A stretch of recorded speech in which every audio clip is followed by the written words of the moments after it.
Want to play the dungeons? Well, go ahead now. If you like to slay the dragons, well, go ahead now. If you want to talk for hours, well, that's what Disorganized plays for. Well, maybe just 1 hour. We have to knock that stuff off before we get a takedown notice. Hey, everybody, welcome. I'm Tom Lommel. I'm your. As my eyes are up here. Don't. Stop. Hey. Hi. Hello. It's a little bit like this, but that's better than what it was. Too much. More. Perfect.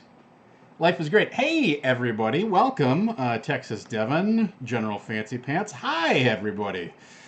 How are you? um, for those of you who are not familiar with how this show goes, on Wednesdays, each and every Wednesday, I run a game of the Dungeons and the Dragons version 5.0 here on Saving Throw Show every Wednesday night at 8 Pacific with an all-star cavalcade of players. How does that game get made? Well, that's what today is for. Tuesdays, I broadcast my prep stream where I talk about the issues. Wow, that sounds like the issues that are going to come up in this week's game. It sounds a little heavy, doesn't it? It sounds a little bit like the game needs to be fixed. That's not the case, no. But we do talk about the plot threads that are out there, the challenges that we face, the encounters that are in the book as written, and the way that I have decided to alter them, which, as we have seen over the past 10 weeks, it just begins to get more and more, diverge further and further and further away from the book as written.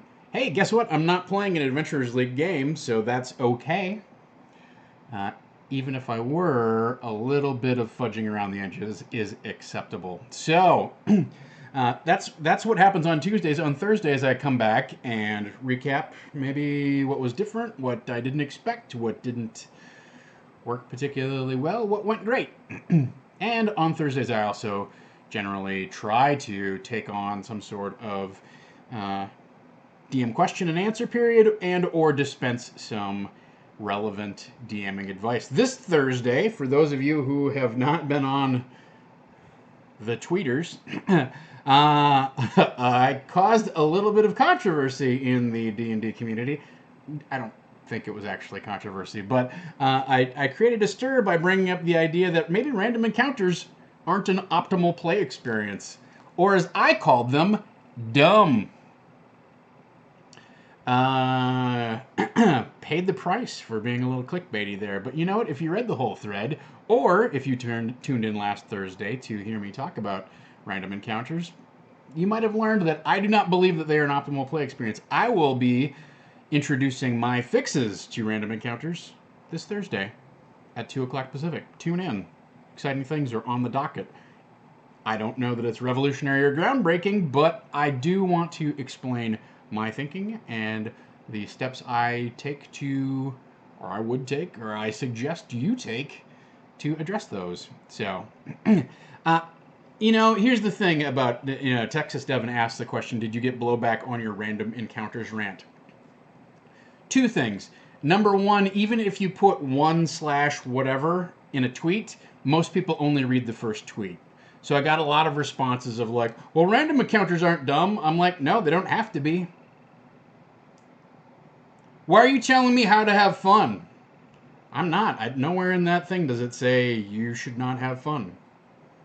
If you can't distinguish between this game mechanic is dumb and you're playing dumb, maybe, lighten up, Francis.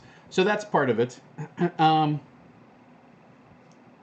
then the other thing, I will say this about random encounters and the quote-unquote controversy or strong feelings that got generated out of that thread.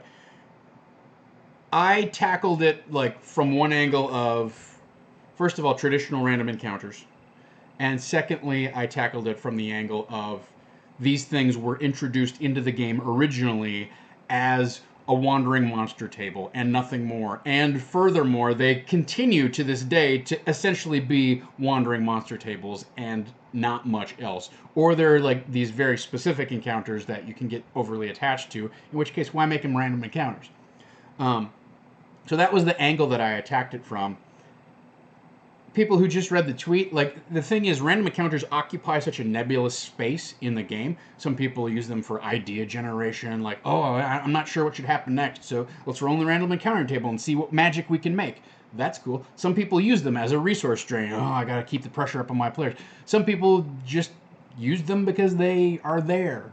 And, oh, I don't know. I guess let's see what happens. There's a long journey here. Let's fill in some time.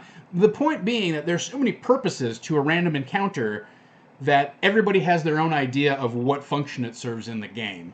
Because the core mechanic, in my opinion, is so nebulous and vague that you've been forced to create your own purpose behind these things. So that's I mean, you know, blowback. I don't know if it's a strong word. Certainly, I deserved some criticism for being a little clickbaity, but also the rest of my thought process is right there if you click into the actual tweet or if you watch the show. I don't expect you to watch the show, but if it says 1/whatever, it's clearly the start of a thread. Let's go someplace. Do you not click the headline because you're like, I don't know about that? What does that mean? I don't agree with that headline. So there you go. All right. Yeah, of course everyone should do it what they like. Absolutely. That has never been my like I let me just back up. I'm here to give you my gaming advice and my insight. And I will tell you two things. One, I have been wrong before. I have changed my mind before. I will do both of those things again. So, like, this is not the gospel according to Lommel.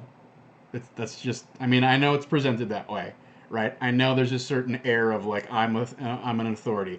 I do have 30 years of role-playing literally under my belt, but I'm always learning. So, it's my advice on how to help you have a great game. Your mileage may vary. That's always true.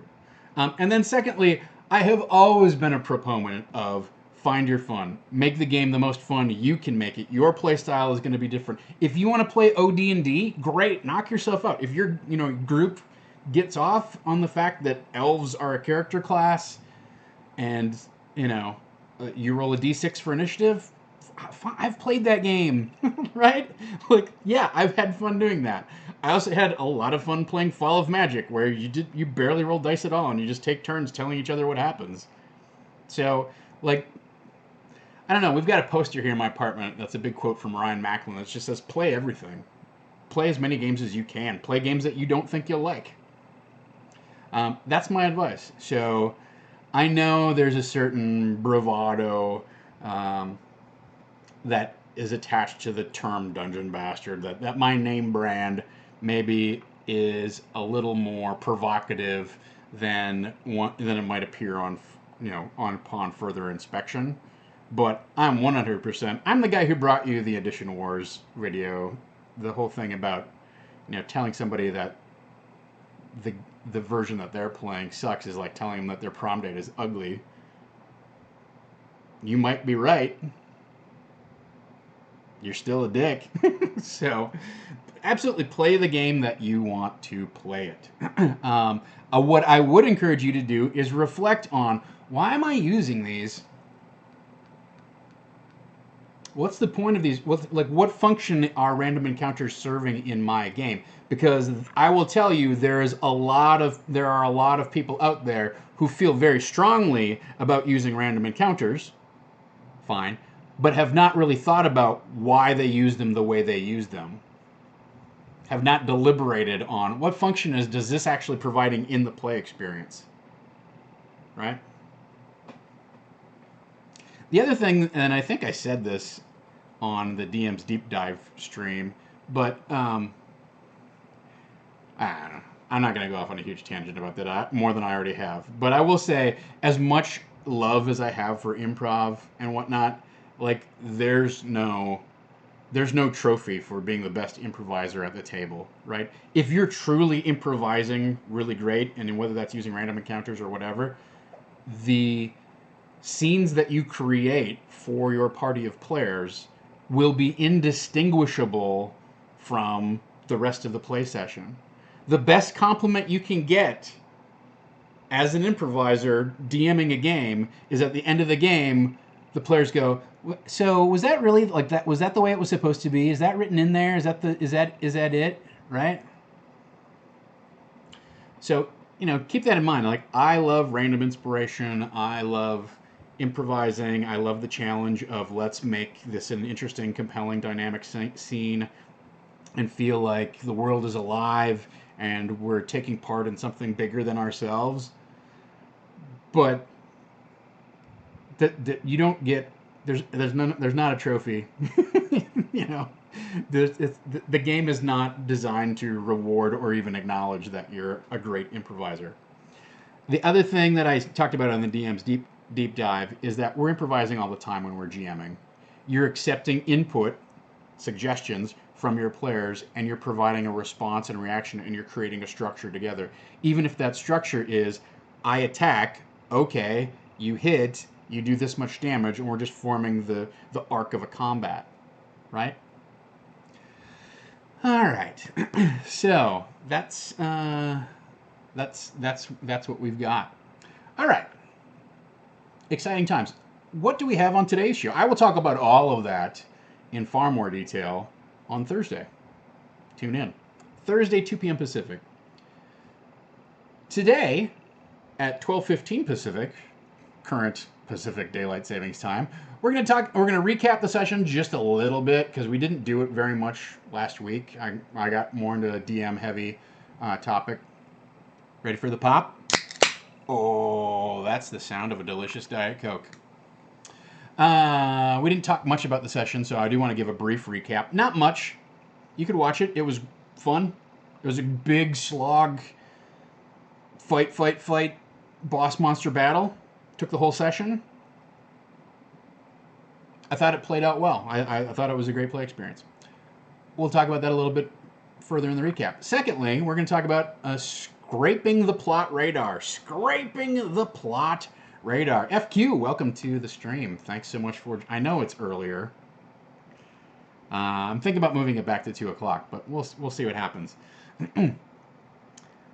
Scraping the plot radar. In this segment of our show, I'm going to talk about the loose threads that we still have outstanding, and let's deal with some ways to address those loose threads, right? We're basically going to go through and do a best case, mixed case, worst case scenario type of analysis on what we have remaining on the board. It's going to be a lot of thinking out loud, etc. All right. We do have a lot of confusion about loading crossbows. So any crossbow can be used once around. I can't remember if she has a light or a heavy crossbow. But that's it? Is that... I'll have to look it up again. You're right. I do often get confused with loading the PHB. Part of that is back in the old AD&D days, the big disadvantage to carrying a crossbow was you could shoot it one round and then you had to load it the next round. It did a D10, which was more than like a D6, but it didn't really provide a whole lot of advantage over just using a longbow, which did a D8, right? You grog nerds out there, you're nodding wisely. You're sagely bowing your heads in agreement. I know how it is. All right, very good. Why did those things stick in my brain, and yet I can't remember the name of that actor who was on that TV show? All right. So those are the two big things that we're going to tackle today. I encourage you to, if you're not, if you, let's put it this way, if you are familiar with what's going on in the story, I encourage you to throw your suggestions out there. This is going to be a rather free-form prep session today. I don't have a lot of other material. I think the next 40 minutes or so will be taken up with the recap and then figuring out what our remaining plot threads are that we need to address. So, Recap of the session. We kicked things off right. We did a quick recap of the top of last show, and then we got into the combat. We did set the table a little bit in terms of why they were there and why Belloc had sort of laid this trap for them. I don't know how clearly it got painted. The idea was they wanted Tack, Amy's character, to be sort of their envoy, their agent to walk in the greater world, in the sunlit world, so to speak. I don't think that got. I don't think that got very well reinforced, and I meant to reinforce that stronger. Just I don't think it sunk in. I felt like it was a little fuzzy. Maybe you all have a different idea. I'm gonna look for some note cards so I can write some of this stuff down.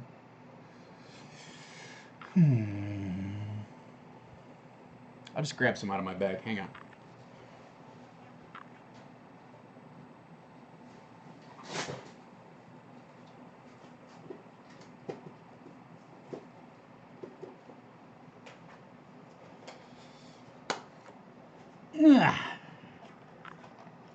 FQ, you're supposed to drop the where are my markers quote. Come on.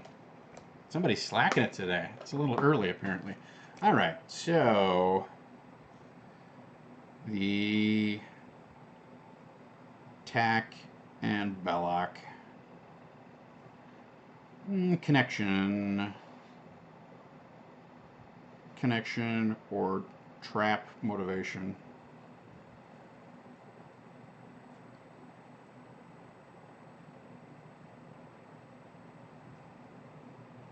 All right.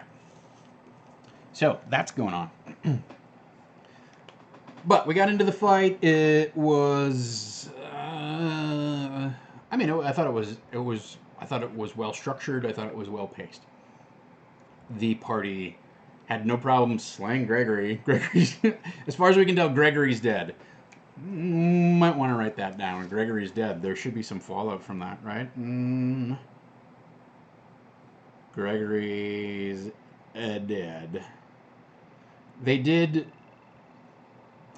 recapture Dell. Dell is a bird. So that's a separate issue. Dell has been transformed into a bird. It was very clear that she was not part of this. So if you watched the fight, there was this whole thing of there's silver cords that connect some of the characters and silver cords that connect other characters and or NPCs in the fight. And Tack was connected to the Golthius tree, but the rest of the party was connected to their physical bodies outside the portal. So that's pretty interesting. And the Golthius tree had a cage around Dell, but did not have a connection to Dell. That was interesting. All right. So they got Dell. They slew the Golthius tree. They got some loot. And one of the things in the loot was the wagon, right? The mummer's wagon. That's back.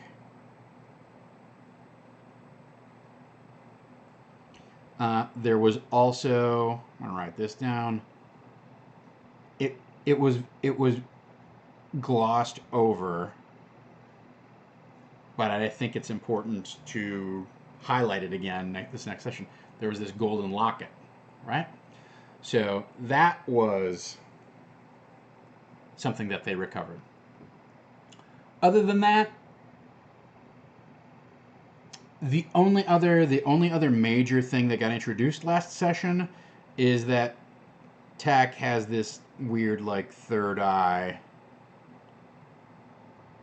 like see the astral connections or whatever it is, right? So Tack is gaining greater psionic awareness for one thing, and also Thawne used some portal manipulation because he's a planeswalker. All right. So the big climactic battle, we broke a lot of rules in terms of what they were able to do and how they got all these extra hit points and abilities that they had that they shouldn't have and whatnot. The whole thing took place in this pocket dimension that was mostly the astral plane, but not entirely the astral plane. So, I talked about it a little bit on Thursday when I talked about boss fight shenanigans, but I thought that was fun and it was fun. It's like we started this arc of the adventure in a very mundane, straight forward kind of vanilla Dungeons and Dragons type of experience. Go into this hole in the ground and kill skeletons and avoid traps and whatnot. And by the end of it, we were solving riddles and looking for keys that would activate this magical portal in the midst of a stand of weird supernatural white maple trees, and it transported us into this bizarre astral pocket dimension that had this gigantic tree in it, that's evil vampiric tree, right? So in keeping with the theme of the fantasy is ever growing, we broke a bunch of the rules. As I mentioned last week, I think this is now our denouement. This is our chance to bring the tone of the session back down to earth, literally back down to earth. The portal, they leave the portal, they go back into the humdrum, or at least more conventional realm of the dungeon, right? So we're doing a tonal shift down off of our adventure climax into our denouement, and let's wrap up the rest of the issues that are happening or that have been left unaddressed by the plot as it has been developed, right? So that's the purpose of this session. I guess I don't always explicitly state what the purpose of the session is, but I think it's a good idea to try and have try to arrive at the concept. Well, not even arrive at the concept. Come up with what's the stated purpose of this session. In terms of how does it fit in the arc that I'm building, both pacing-wise, okay? And I've talked about this before. Are my players scoring wins and maybe they need to be handed a setback? Have they been on this losing streak where they're lost, they're desperate, they're in need of a win, so it's time to hand them a small victory?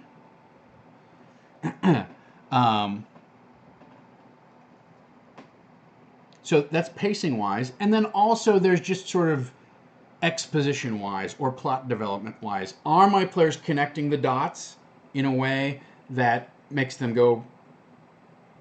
understand more and more and more of what's going on? Or are they not connecting the dots and they're feeling lost? I don't get, they're searching for meaning, the meaning behind what's happening or what they're exploring, their goal, right? I think on Twitter somewhere along the line, I said that the plot of an RPG is like opening an umbrella, right? Or it's like an umbrella. You have to know like when to open it and you have to know when to close it. At the beginning of your adventure, you gradually you crack it open, then you start opening it wider and wider and wider until it reaches its fullness. And then once the players have seen the plot in its entirety, it's time to fold it back down and put it away, right?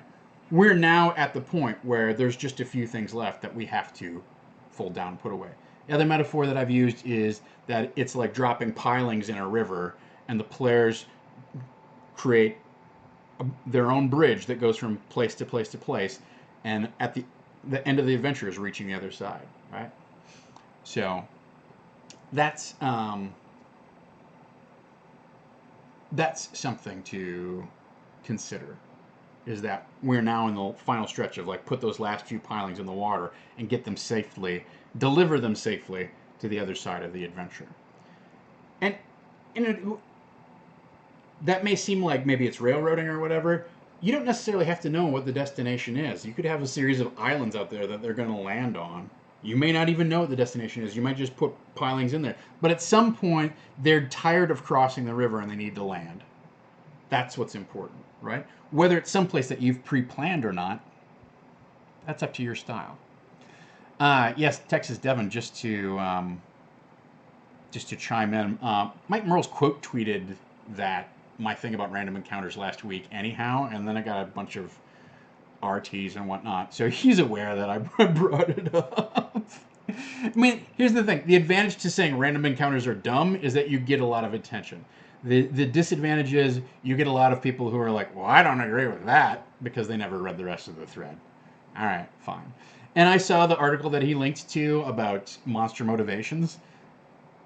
I agree that that's an important component. I don't think it's a full solution. That's all right. It's definitely it definitely helps provide you with more material than a standard traditional random encounter table, right? All right, so that's our recap. Let's move on to scraping the plot radar. And I've decided we're going to go into show and tell mode in order to do that. And there's just a few things that I want to tackle with this. I'm going to do this. Let's go into show and tell mode, and I'll show you. DJ Regular. DJ Regular PP Rusty Bones. No, that's not a very nice way to address Ronald. What's up? Welcome to the stream. Show and tell time. Bing. Hi. Oh, well, look it. Here we are. My. So, as you can tell, this is not an ad for Blick Arts. Although I tell you, this tracing paper, God, it was so cheap. It was just like it was a couple bucks, I think. It was ridiculous how cheap it was. But maybe we'll flip this over.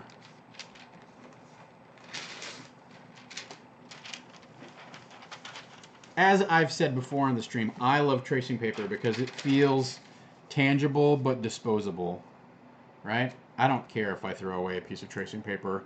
I also just like the way that it takes marker. So here are the things that I just wrote down. That's not legible. I understand that. That's why we're going to put them on the board here in big letters.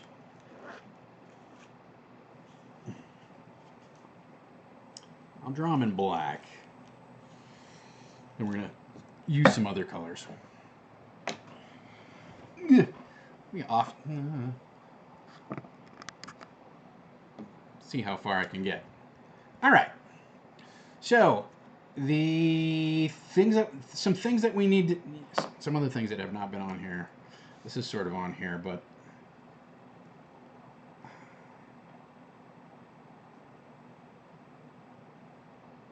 Thawne's dad.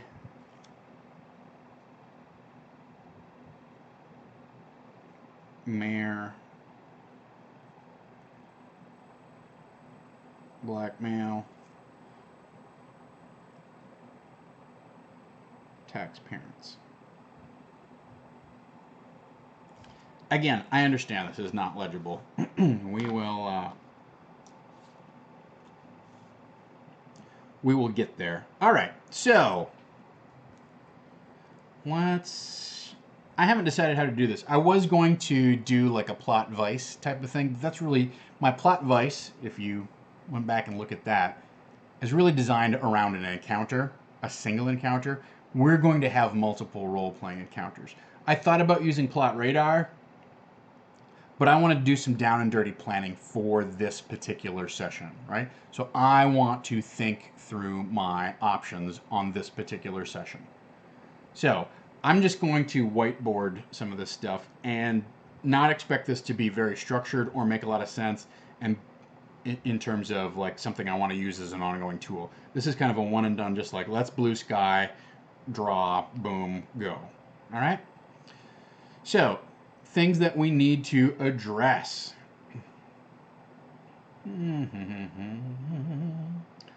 I do want to provide some sort of, I want to divide this up. So I'm going to divide this map in half. And then I'm going to divide it in half again. Put a big heavy line here. That works.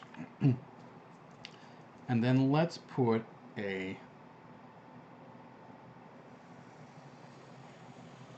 line over here. Should probably do this differently. Over here, I'm going to make this a little bit narrower. My left-hand column is going to be a little bit narrower, and then my right-hand column is a little bit wider. I wish I'd done that over here, but you know what? We're just flying by the seat of our pants. All right. Some things that we need to address.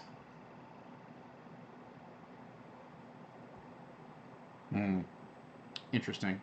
Let's run down the list that we have, and then there's a couple things that I need to fill in. All right. So the TAC Belak connection / goal. All right, that seems legible. Seems like a right size, right? All right, good. I'm gonna tie that off. That may be a little bit big, but we'll see what happens. All right.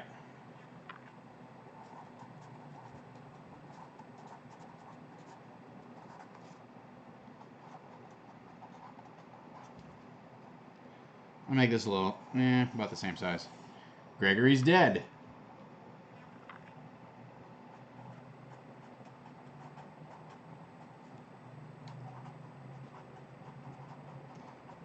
Dell is a bird.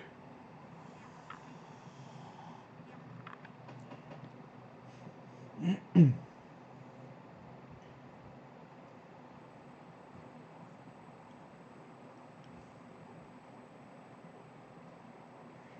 gonna write down. I'm gonna make the loot all kind of one thing.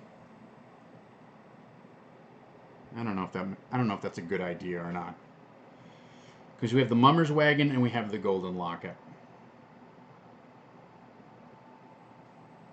Do I want to deal with the Mummer's Wagon in this session? It's a great question. Let's put it down since we're struggling with it.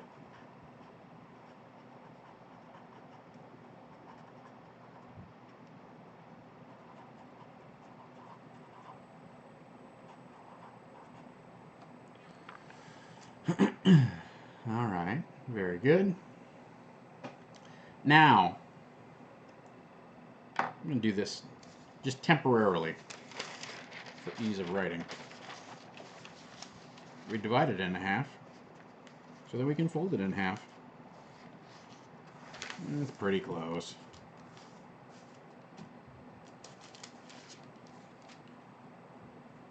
All right. So that's on here. We don't need to put in a couple things. Yeah, we'll do these in reverse order.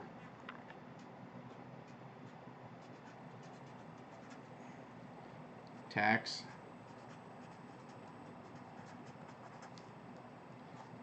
parents.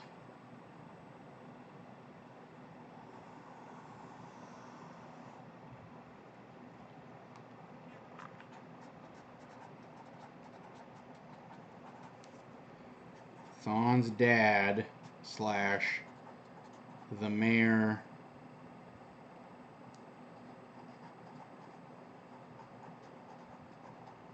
motivations. It's really the motivations that we're trying to get at, right? Of like what the mayor is. That's not really going to... It's going to take up more space. All right, so we'll divide it this way. Because I think we only have one other thing to put on the map, unless somebody sees an item or thinks of an item that's missing from our matrix here. And the final thing is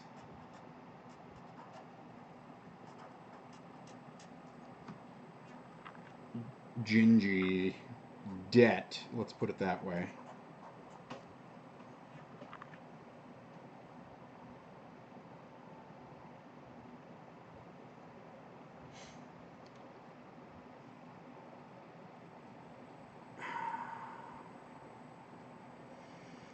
I have one last. This is going to be a micro topic.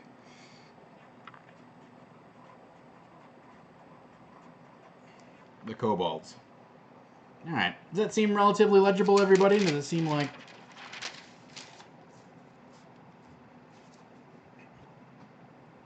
I think, hopefully, if you're not on your phone, that should work out.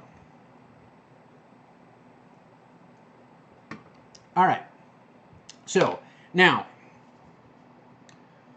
one method of preparation that I have recommended throughout our time here in Disorganized Play is to do a best case scenario for the party, a mixed result, success, partial failure, and then a worst case scenario for the party. What would really be the bad outcome in this particular case? And what that allows you to do is dynamically adjust for how the tone and the pacing of the session is going, and kind of slot in what needs, what the thing that you need to slot in response to where your session's going. So if you're going up, and the players have scored a bunch of victories and feel like you need to hand them a setback to kind of like make the game interesting and challenging, etc., that's fine. Then you have either a partial failure, partial success, or you have a worst case scenario, or a defeat, in other words, a defeat to hand to the players. They've busted their way through the first 5 rooms of the dungeon, and then they come to the magically enruned door. They are not... that when they start to screw with it, it just keeps setting off a bunch of traps. Well, now what? Did we have clues about this? How do we get past this thing? It's gonna kill somebody if we don't figure it out, right? So that's something to consider, is that if you prepare a best case, worst case mixed results set of scenarios, you can dynamically respond to the pacing and flow of your adventure as need be. Also, it can just help you think through what's plausible, what are the reasonable outcomes, what are the most interesting outcomes. Sometimes the most interesting outcome is either a partial success or a defeat. Gregory dying is ostensibly a defeat. But keep in mind, the players did not care. They don't like Gregory. They made no effort to save him. Gregory started attacking them, and they were like, good, let's fireball this dude. There was no moment of hesitation or reluctance about killing Gregory. Now, that offers us a chance to either reward that attitude. Yeah, good, nobody liked Gregory. We're all glad he's dead. Oh well, he wasn't my best son. That's pretty harsh for his dad to say. But it could be something like, he went down the wrong path, and I don't know where we went wrong with him. I wish we could have saved him. So you can either reinforce that attitude, or you can attach consequences to that attitude. The mayor is furious, and he demands that a village court be assembled, etc., etc., etc. They make it a big deal that they were charged with this mission to save this guy, and regardless of the fact that he was transformed into this tree thing, they brought Dell back. Why couldn't they bring Gregory back? She was a bird, he was a tree. What's the ostensible difference? And did they even make any effort? Okay, that could be an interesting role-playing scene. That's a defeat that you're handing to the party. That's the worst-case scenario. Oh, guys, I guess we should have tried harder. But, defeat is the essence of conflict, right? If the potential for defeat is what makes any role-playing game interesting and dynamic. The thing is, like, we've all played video games on God mode, and it's fun for a while, and then you kind of get bored and you just start screwing around with it, right? And the thing with RPGs is it's even easier to just play RPGs on God mode if you start if you get handed a bunch of treasure and you start ignoring certain rules and consequences and things like that. So if you are not willing to hand your players a defeat, or at least attach consequences to the decisions they make, then their actions and their decisions begin to mean less and less. There's no stakes attached. If you're never called on the carpet for letting the innocent villagers burn, that's a valid playstyle, but consider the fact that you're creating a sort of a one-dimensional world where the lives of innocents don't matter, right? So it's, sometimes it is threatening them with the consequence of you've taken on something that's too tough for you and your character might die. That's a very personal consequence that they largely have control over. They've decided whether they're going to go into that room or not. And also that they can resolve very definitively by rolling dice. Okay, well, then I'm going to attack. I'm going to cast this spell. We're going to through a series of commonly understood mechanics, they can defeat that threat to their existence. That's fine, and that's fun, and that's a function of the game. That's what those mechanics are there for. But it doesn't necessarily promote interesting and dynamic storytelling. Because when the mob comes after you, or even worse, when the parade of mothers wearing their black shrouds and carrying a beaded cord that they're flagellating themselves in pain and prostration before the gods of suffering because you let half the village nursery burn down.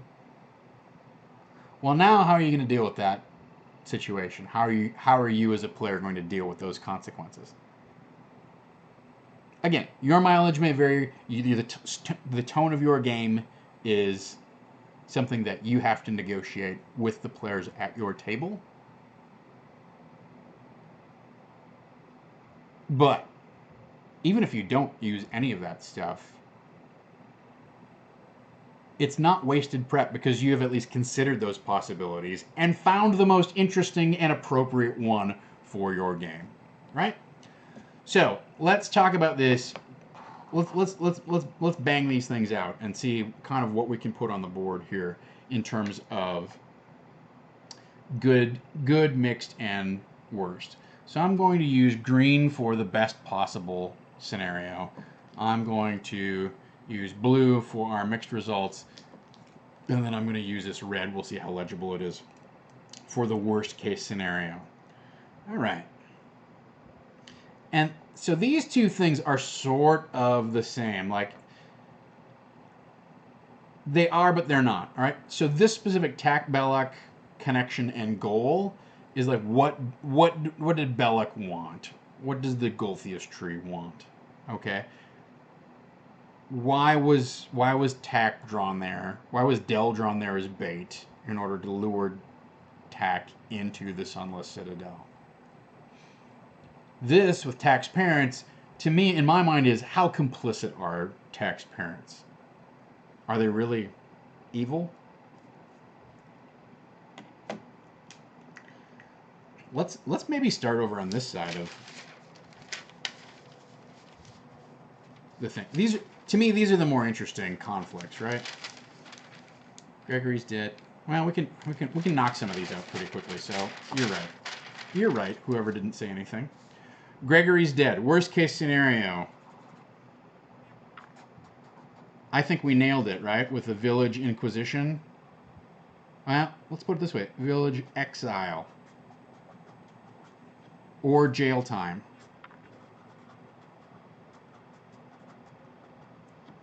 That's going to be a tough one, right? But I think that's good. Mixed result, I think, is the Inquisition. Tribunal / Inquisition.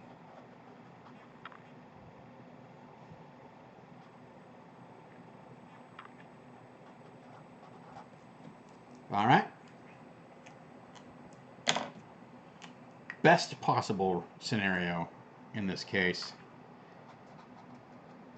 He was a lost cause. Now, here's where this is like this method, right, of best mixed worst, where this is already beginning to bear fruit for me in planning this session, which is if the best case scenario is he was a lost cause, that means that the mayor is not as culpable. What if the best case scenario is over here, Gregory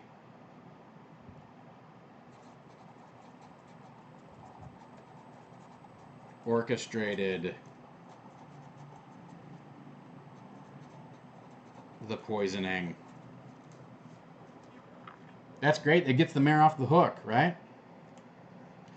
So we've seen like, okay, that this, he was a lost cause, led me to this.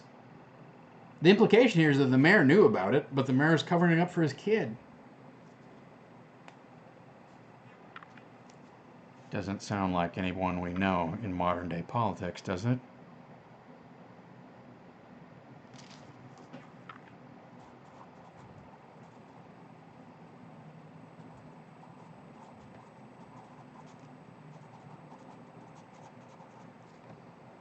All right.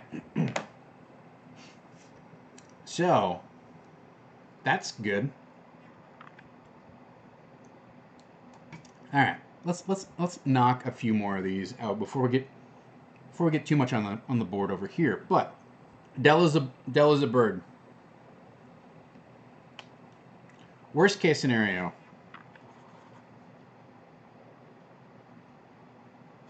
We'll just call this forever cursed. No way to get her back out of bird form.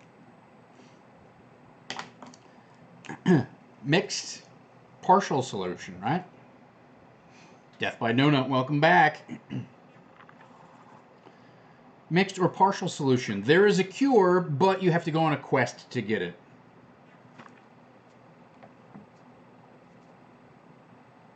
I think that's actually a really compelling opportunity.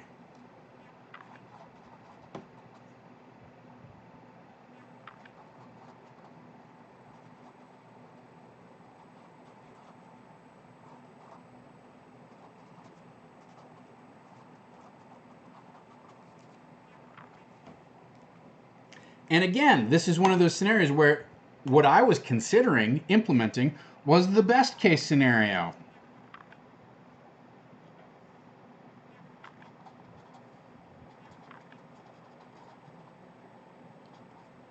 It's temporary. Use the bird book.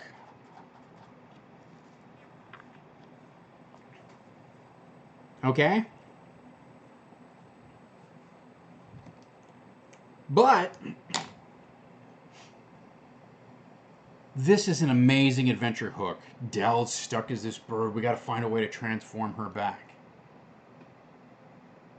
Well, wow, that's compelling, right? She's not in imminent danger. But a loved one is cursed. You must go on a quest to lift the curse. That's classic. Classic Dungeons and Dragons. Hard to ignore this as something that we're going to deploy, right? I mean, I think this leads to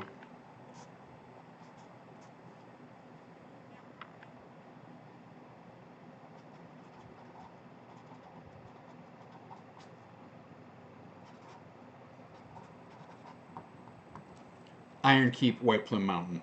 You need to go on a quest. You need to go to this ancient place where this magic was known to have been deployed by certain so-and-so, whatever, blah, blah, blah. Like, you can... Filling in those details is... That's trivial. Right? That's really... It's not going to take a lot of effort. But that's an amazing hook. In order to rescue Dell, you need to go find the MacGuffin that teaches you the spell or unlocks the ritual. Yes. It's far more interesting than, oh, we cast Dispel Magic. Or, you know, my initial idea was like you use the bird book. Or maybe she gets trapped in the bird book or whatever. But she would go into the book and she could talk in the book. You can still combine those two ideas, right? But there's a lot, that's a lot of compelling. So this is where our whiteboarding and our planning and our thinking about possibilities is paying off. Mummer's Wagon Toy. The best case scenario is it frees Tack's mind of the voices. Best case scenario. Mixed case scenario gives her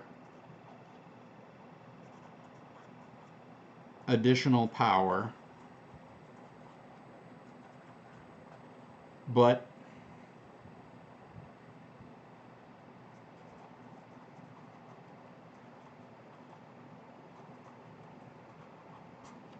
torments her or the party.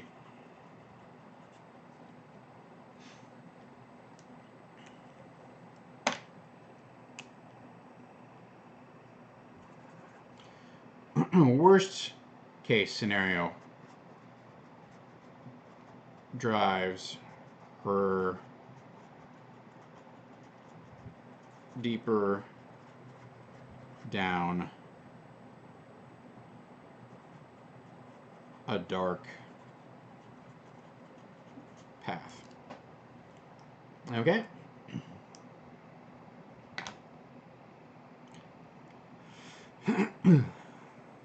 I don't know, you know, we've been pushing this whole, like, tax crazy kind of angle, like, so hard. I'm not inclined to make this a major driving point. I'd like to see her actually, like, gain some mastery of the voices and of her power. And now we have a very personal reason to go on this adventure. To go on to the next arc of the campaign. Alright, let's see if we can finish this page off, and then we'll deal with this side. These are some more, yeah. Alright, so Bellic's connection. What's the worst case scenario for this connection?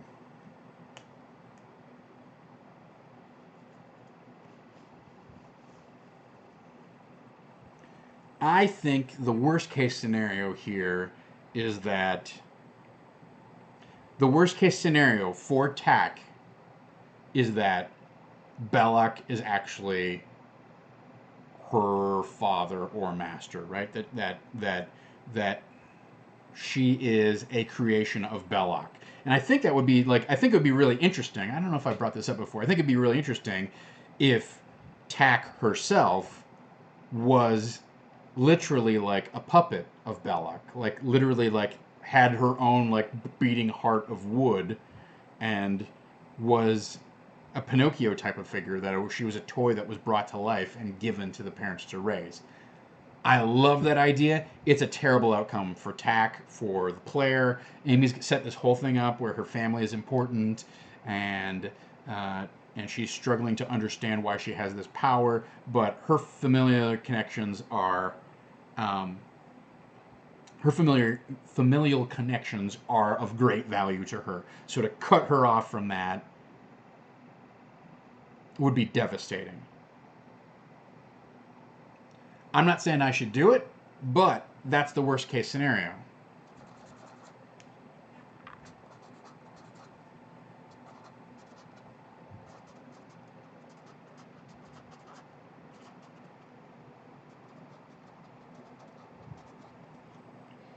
He's reclaiming.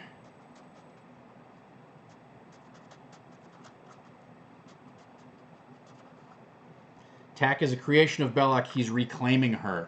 I think that's gross. He's an evil guy. He does gross stuff. I don't think it's something that I will implement in the game.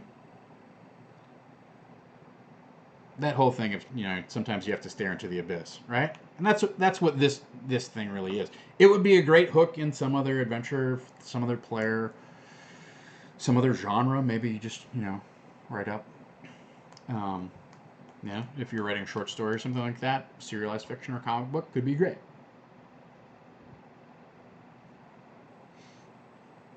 All right, mixed case scenario. Tack and Belloc, their connection, what the goal is.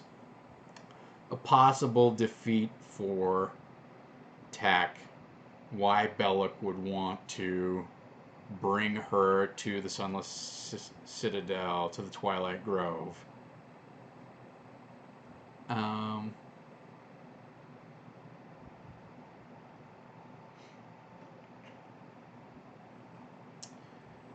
What's the best possible?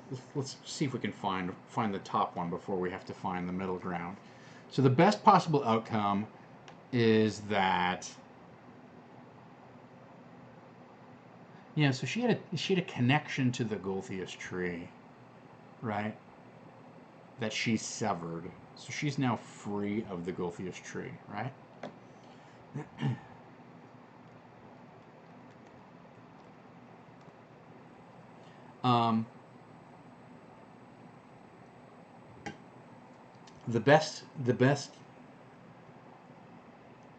The best case scenario here is Belloc has no control.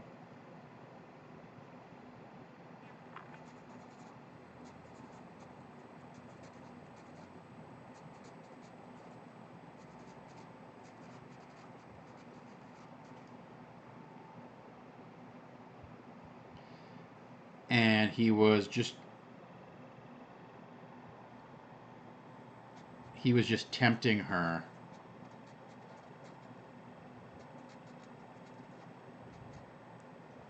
with what I'm going to call an apprenticeship.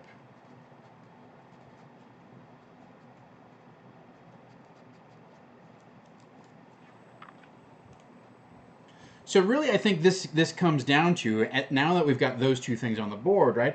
This is coming down to more of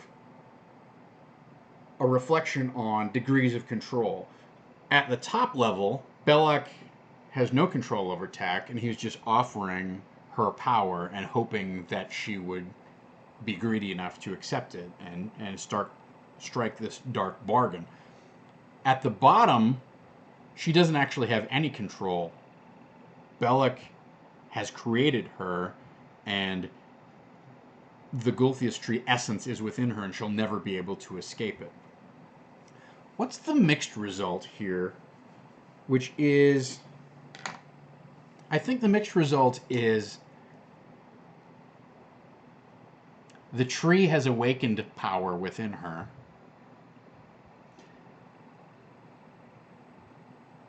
That is difficult to understand or control.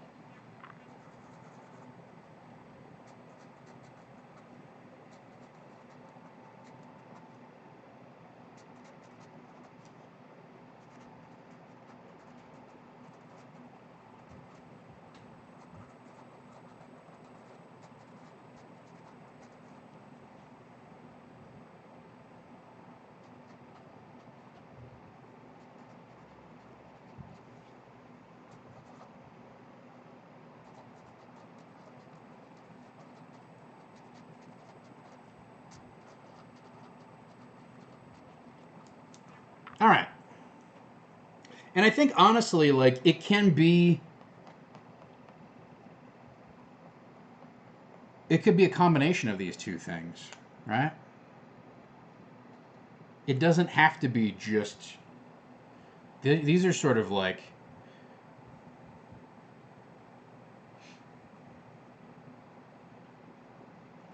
well, this top one, the top one implies that Bellic hasn't done anything to imbue her with power. He was just hoping. So I think this is honestly like the mixed result that has been promised by the game so far. Is that it's a combination of these things. Bellic did set up the family to engender some sort of power, and I think the idea of these things is that they go out into the world and find and create little hotspots of psionic power that they then hope will come back to roost, right? So I don't think it just has to be one in this particular case, the way that these are laid out. But also, this is a goal. This is explaining a goal. This is in hindsight, right? This is not a consequence. So one thing that I want to make a distinction here is Gregory's dead. What are the consequences of that? Boom, boom, boom. Right? It gets written off. He was a lost cause. No, we're gonna have a trial, or you've betrayed the village and your values. You are hereby exiled from Oakhurst. It's over. Right? But those are consequences of what's happening. There's no consequences attached to a goal. The way that this is stated on the sheet is just like, how do we explain this? And these are three different options in terms of the most beneficial type of explanation to the worst explanation. These are not consequences. And that's why you can mix these things a little bit. Whereas you can't really mix these things as much, right? Unless you had a tribunal that then led to exile from the village or jail time, right? So yeah, all right. Don't need to talk about that more. Let's go over to the other side of the sheet and deal with this specifically.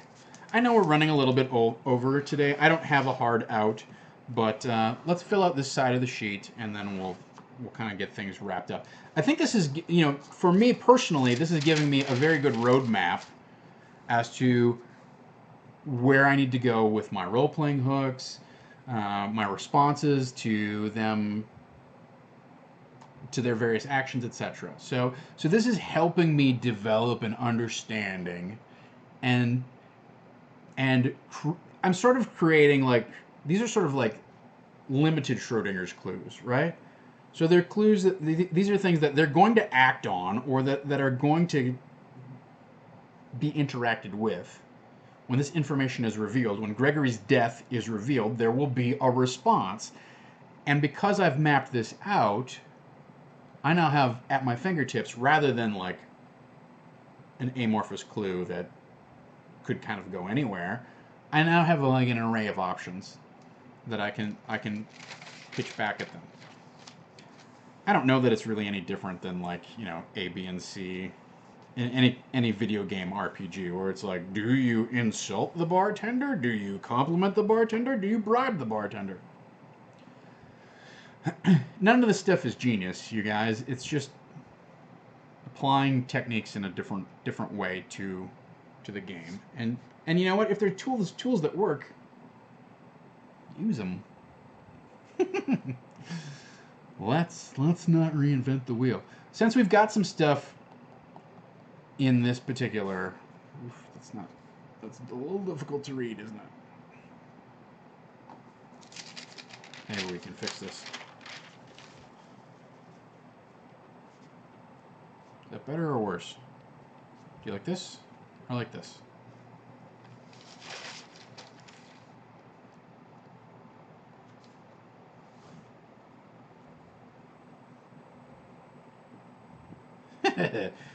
This old gem. Yeah. Let me create a little bit of a sunblock on the side of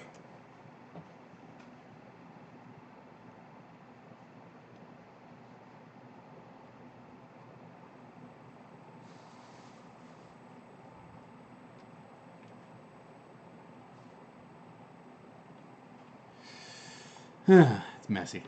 Sorry. All right. Thon's dad being poisoned in the mayor's motivations. So the best possible outcome for the party I do think it's useful to go best, worst, and then kind of find your way into the middle one, right? Worst possible thing. Mayor is totally corrupt.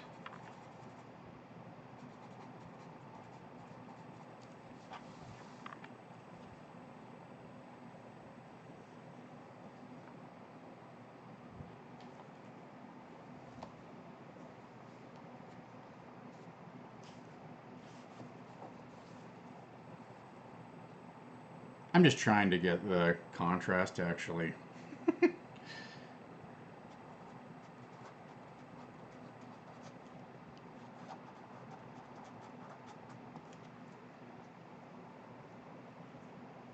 The mayor's totally corrupt. What are the implications? I mean, there's a lot of implications of that. I don't think this is necessarily like a terrible choice.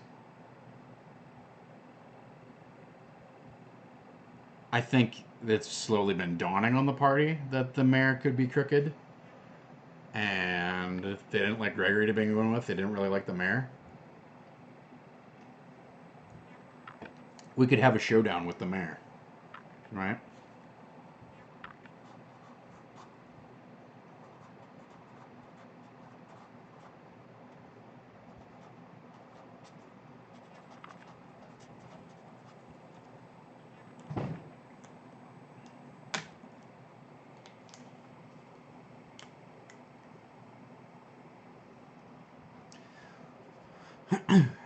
What would be a mixed result on this? A partial success, partial fail. I think a partial success, partial fail is something along the lines of the mayor regrets his decision. The mayor's in too deep.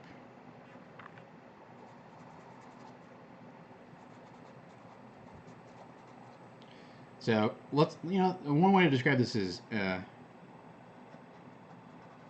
went down a slippery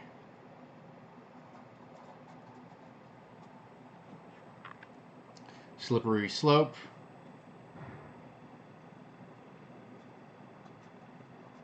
Trying to protect Oakhurst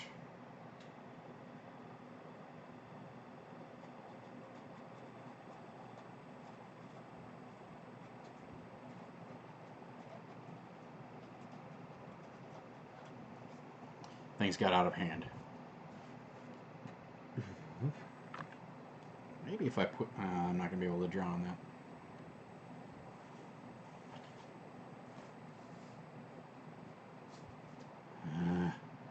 So, S. Del Castillo points out a showdown with the mayor would dovetail well with the negative consequences to Gregory's death. So, I mean, this is, that's certainly possible that Gregory's death could also lead to a showdown with the mayor.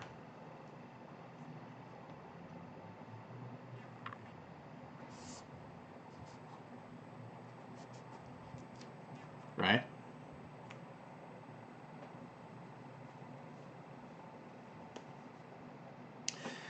So one thing we need to consider when we're structuring this session is we just came off of a huge combat, right? So in terms of structure and pacing, I don't really want to have a big fight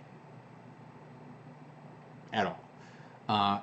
We didn't have much, if any, role-playing last session, so I think this needs to be a very heavy role-playing session. If we have a showdown with the mayor, he either needs to get away right away, somehow, so that the combat's over quick, or he needs to be subdued, slain right away. Third possibility there is that he drops some sort of bomb, fireball, big wow magic as like a last stand type of thing, and then either takes a hostage or uses cover of that in order to get away. So, I don't know. The other thing to consider in all of this is what is the role of the mayor? And he seems like a mundane kind of chump who probably doesn't have access to a bunch of flashbang magic, right? So unless we're prepared to do some sort of reveal that, ah ha ha, I'm the mastermind behind this the whole time, I don't really see that as a good opportunity to to create drama. I don't feel like we've laid the necessary groundwork to earn kind of that double cross surprise reveal thing of, haha, well, it was me all along. That brings us to Gingy the Poisoner, however. That's someone who has been enigmatic, fearless, and it's been hinted that Gingy is old and powerful, right? Possibly a vampire, of questionable morality, etc. Now, let's look at this from the party's point of view. The best possible outcome, they have to bring this ring back to Gingy. The best possible outcome is they kill Gingy. Fairly quickly.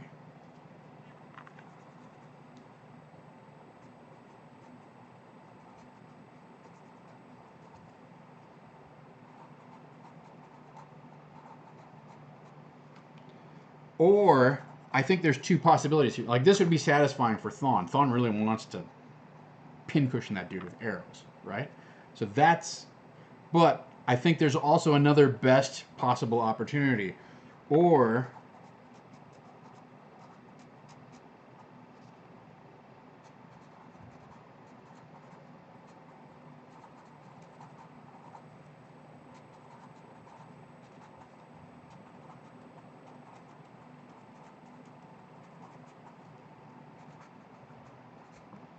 Or Gingy transforms into a benevolent ally.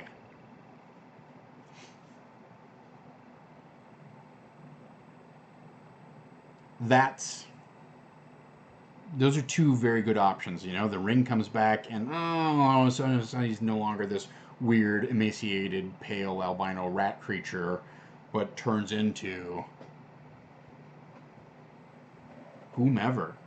Maybe we could go back to the history of Oakhurst, and it turns into one of the outcasts from Oakhurst, or it turns into some worshiper or avatar of Ilmater.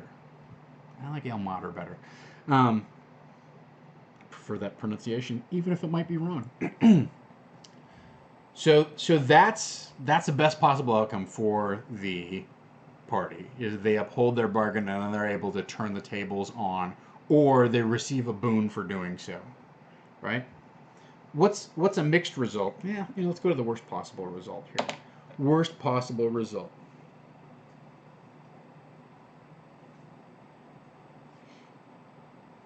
I mean, ostensibly, the worst possible result is Gingy kills them, right? But I don't think that makes for interesting plotting or pacing. Like I said, we just had a boss fight.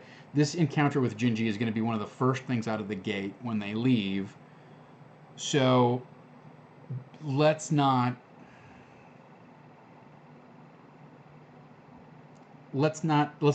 put that down as our list of worst case scenario things, is that he starts this huge fight with the party and manages to get the better of them.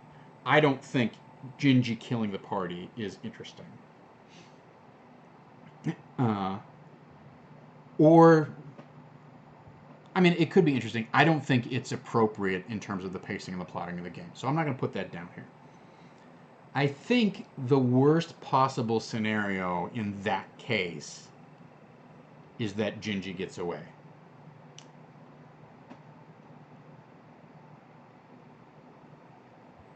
Let me qualify that further.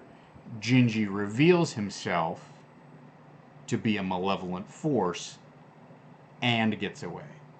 Because him getting away is not a big deal if he's a benevolent ally, or if he's just some neutral guy who's like, oh, I've finally been relieved of this burden, off away I go. right? But if Gingy is some sort of ancient assassin vampire or whatever Gingy is, then him getting away has consequences, it has meaning, it has stakes. Oh, now we're in trouble. Shoot.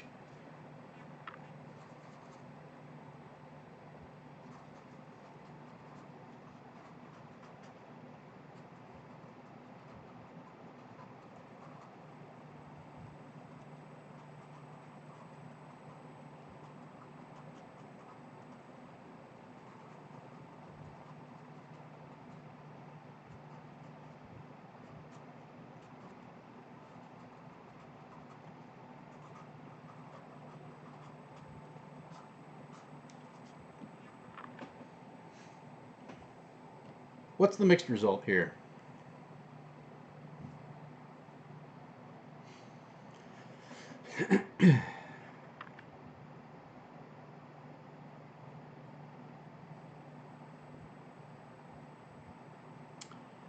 So what if the mixed result is, let's take a page out of Game of Thrones here. What if this is sort of a faceless man scenario where Gingy is in fact an evil assassin, but he promises them a life debt?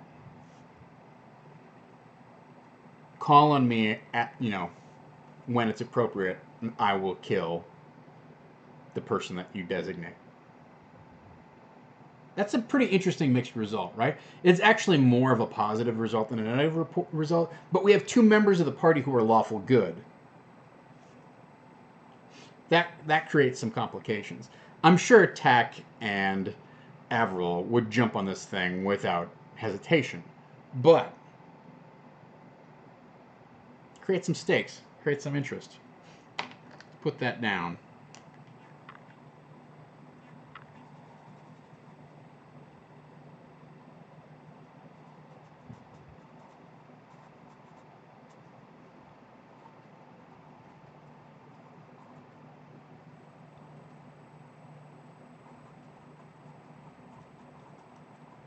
Service.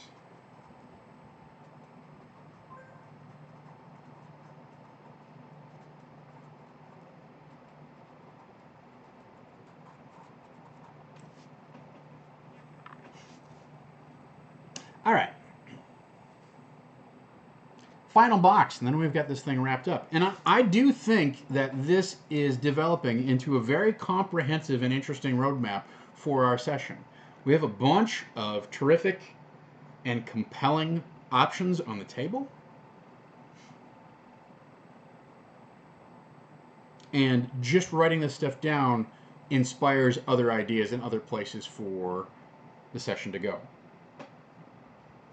Tax parents. Best case scenario for tax parents.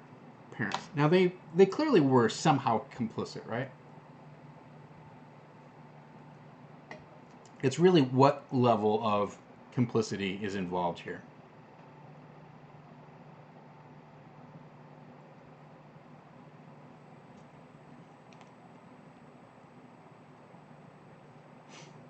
I think has sort of been laid out.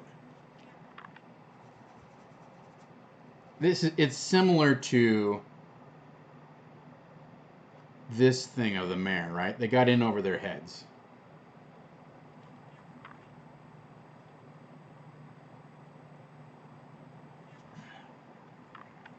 They got hooked.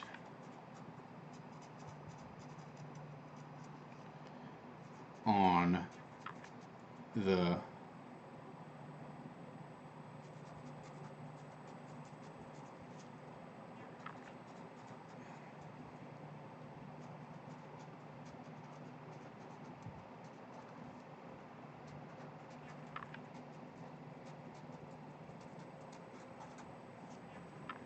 all right. It's the worst possible outcome here for tax parents.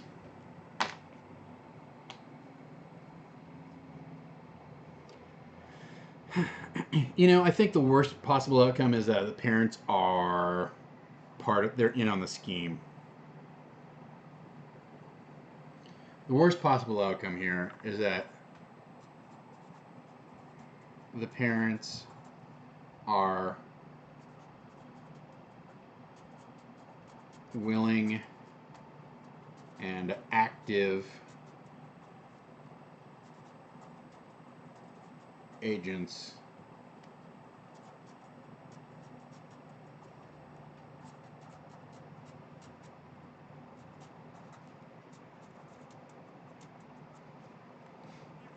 of the Gulfius tree. They're essentially sort of, if they're not pod people, I mean, pod people would be even better, right? That would imply that maybe the parents are still alive somewhere, or that they could be rescued somehow. But that's the worst case scenario, is that the parents are trying to do, actively working in partnership with the Gulfius tree to spread its malevolent evil around the world. It's plausible. It's not a good option, given the way Amy has set up Tack's relationships and stuff. It's funny because Tack's approach to the scenario is the complete opposite of Avril's approach to the situation, right? So in other words, Avril doesn't care about her parents at all. They're gone. They don't mean anything to her. She doesn't, like, it hurts her character development to bring them back. Conversely, Tack loves her parents, cares about her family. It would destroy her character concept if we were to pull a double cross and either make her not actually related to her parents, make her a puppet, or to make her parents these completely unlikable, unsympathetic, evil agents of this vampire tree. So I don't think it's a good option, but I think you got to put it on the board in order to get to where your potential middle result is, right?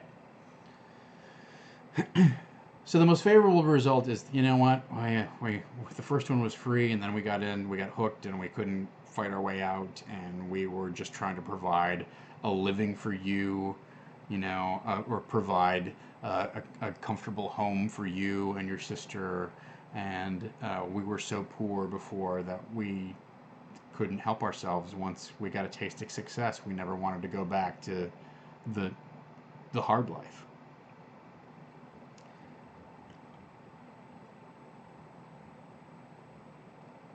I don't know that the mixed result has something to do with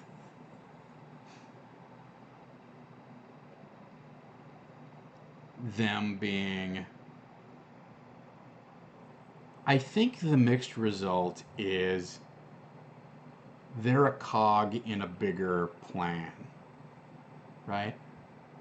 So not only did they get sucked into this, but there's someone besides Belloc who's either blackmailing or extorting them or exerting control over them.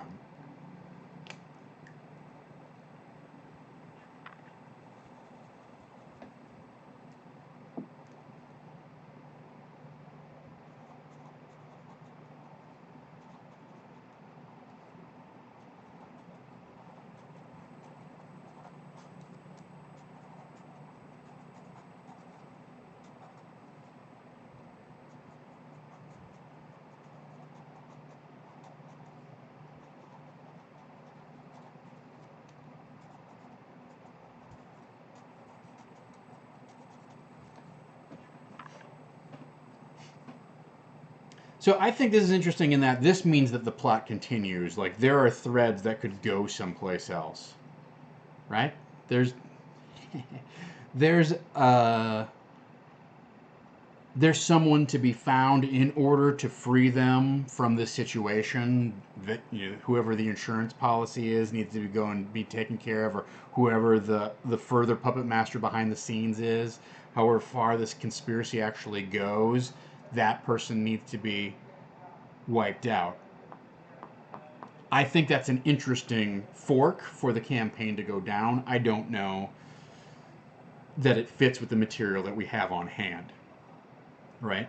I mean, ideally you could go, oh, all right, well, down the line there's this demi-lich named Acerak who has agents all over Faerun, and one of his lieutenants is pulling the strings behind this, and when you uncover that, you uncover the link to the Tomb of Horrors, and everybody goes and gets killed, and that's the end of the campaign, and everybody's pissed off at you.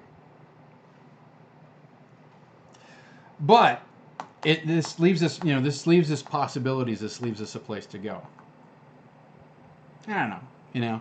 The easy solution here is tax parents. So the other thing we need to consider when we're planning this session, right? We've got a roadmap here. That's great. The only other thing I want to fill in here is that right now things are looking pretty good for the kobolds. Worst case scenario is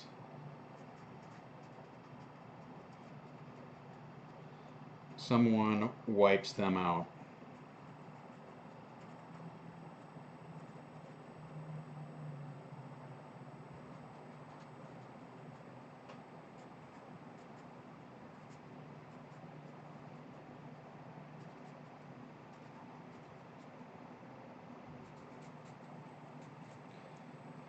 Someone wipes them out since they're weekend. Not weekend, but weakened. I think this is a dick move, but I mean, the party is probably like mildly invested in Meepo and Eustrail, and they've fought pretty hard to defend the kobolds, and the kobolds have been loyal and helpful allies. So to take them out that's a hard move. It's a Dungeon World hard move against the party. On the other hand, they serve the cult of the dragon, and they're not necessarily good guys. And on the other hand, you could show someone else's viciousness by expressed through sacrificing the kobolds or exterminating the kobolds, right? So there's that. All right. The only other thing I want to bring up is when you're going through and looking at these options, it's tempting to go with the most interesting one in every scenario, in every case, right? It's tempting to go, oh, I have all of these great ideas that are floating around, and I want to lay them all out on the table and see where they go. You can't do that. And here's the reason: is we've got 1, 2, 3, 4, 5, 6 and a half. Like, I don't know how much this has to be explored, but it could be tied to tax parents.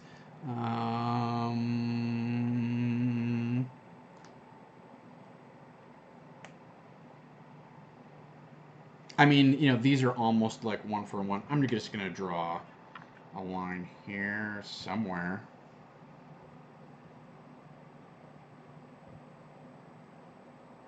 Whatever.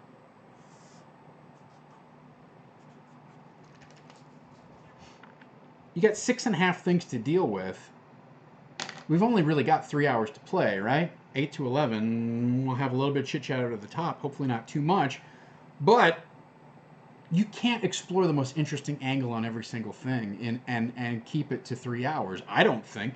So I think we've got too much meat on the bone here. And so in order to streamline things, it's maybe better to go, oh, he was a lost cause. But if you tell anyone about how I'm protecting this village, you'll be the next one to get poisoned. Or whatever it is, right? So you could dispense with some of these things and then explore the interesting angle of the mayor's weird entanglement with the goblins that are out in the Neverwinter Wood, etc., right? You're going to have to deal with Gingy in some way. That's a scene, and it has the potential to really like spool into a long role-playing scene or to spiral into some sort of combat scene. So you have to be prepared for, okay, what is that, like 20 minutes? Could be half an hour? Well, if everything's half an hour, I'm getting really tight on time. And if anything runs over half an hour, now I'm screwed. It's probably smarter to plan that you've got 45 minutes. You can probably do 4 scenes, right, out of this thing. Okay, well now how do we condense this down into 4 scenes? Got 6.5 things on the table. I need to make some choices that shortcut some of the potential that's been put on the board here. All right. So that's a walkthrough. That's an example of how to prep your session using best case scenario, mixed result, partial success, partial failure, worst case scenario for the party. As I just stated, you don't feel obligated to use all of these options or the most interesting options, but going through this exercise can help you brainstorm connections you didn't think of before, plot hooks you didn't think of before, places to go that you hadn't considered before. This whole thing where that Dell is a bird and the only way to get her transformed back into a human is to go on this quest to the Iron Keep hadn't even entered my mind before we started today's talk, right? But I think this is gold. I am going to pursue this extremely heavily. I think everybody gets invested in that, has a piece of, they want a piece of that cake. Wouldn't have gotten there if I hadn't sat down and done this exercise. Now, you don't have to use, you don't have to use a big whiteboard or a big piece of tracing paper or whatever. You could put these things, each one of these things could just very simply be its own index card, and you could write down on each one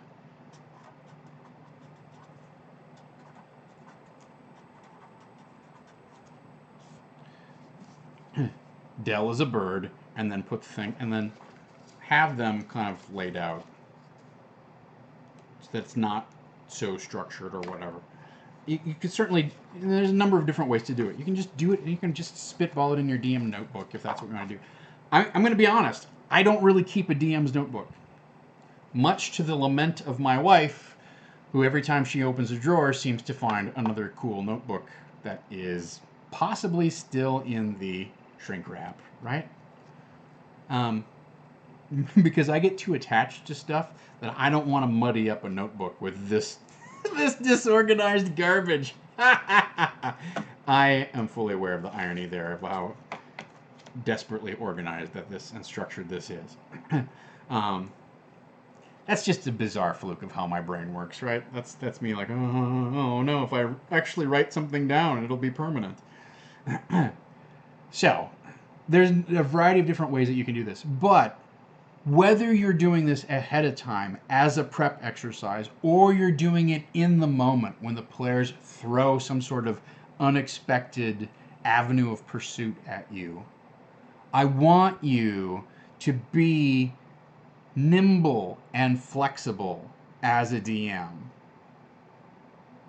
Your ability to respond and react, to take in everything that the players are feeding you in terms of inputs and suggestions and their analysis and their synthesis of what the plot is and what these clues are and what's meaningful and what's not, your ability to absorb all of that and then respond dynamically in the moment. That's the true improv that you need to try and master as a DM, because that's your job. That is fundamentally your job, not to reply in a rote, scripted manner. Not to go, well, I don't know, you guys figure it out. You can't hand all of the responsibility to the players. You need to be able to take all of those inputs, reshape them, remix them, reflect them back at the players in a way that they go, oh yeah, that's cool. Oh, okay. What happens next? That's all you want. At the end of the session, you want your players to say two things. That was cool. What happens next? That's your goal as a DM. If you can master that, you've done your job. You can't ask for much more, and you can fail a lot worse. All right, ladies and gentlemen, there you go. That is today's stream. Disorganized garbage. Yes, welcome to disorganized garbage.